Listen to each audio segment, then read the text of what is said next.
বাংলাদেশের এক ব্যস্ত ফেরিঘাটে প্রতিদিনের মতোই একটি যাত্রীভর্তি বাস পার হওয়ার প্রস্তুতি নিচ্ছিল। সবাই উঠেন দ্রুত, ফেরি ছাড়বে, এখন যাচ্ছে।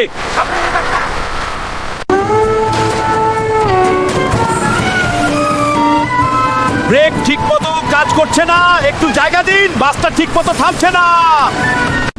কি হচ্ছে? বাস থামছে না কেন? সামনে তো নদী। আল্লাহ আমাদের রক্ষা করুন, আল্লাহর কাছে দোয়া করি। আমি ব্রেক চাপছি, কাজ করছে না, সবাই শক্ত করে ধরেন।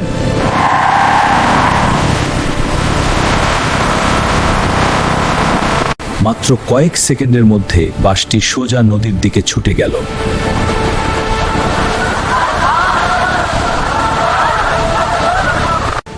এক বিকট শব্দে বাসটি নদীর পানিতে পড়ে গেল।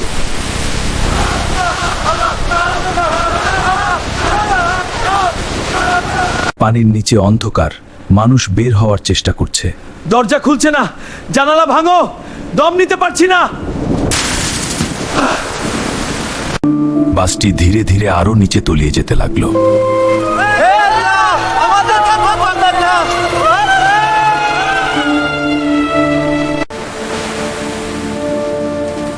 এদিকে আসেন, কেউ আছে? সাহায্য করুন, বাকিরা নিচে রয়ে গেছে। বাকি মানুষগুলো বাসের সাথেই পানির নিচে তলিয়ে গেল। তাদের আর দেখা যাচ্ছে না, সব শেষ হয়ে গেল। স্থানীয় মানুষ দ্রুত উদ্ধার কাজে ঝাঁপিয়ে পড়ল। দ্রুত নৌকা আনো, কেউ বাঁচতে পারে এখনো।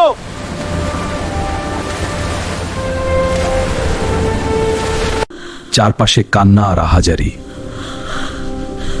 আমার ছেলে কোথায়? কেউ কি দেখেছেন? সে কি বেঁচে আছে? এক মুহূর্তের ভুলে কতগুলো জীবন শেষ হয়ে গেল, দুনিয়ার যাত্রা থেমে গেল।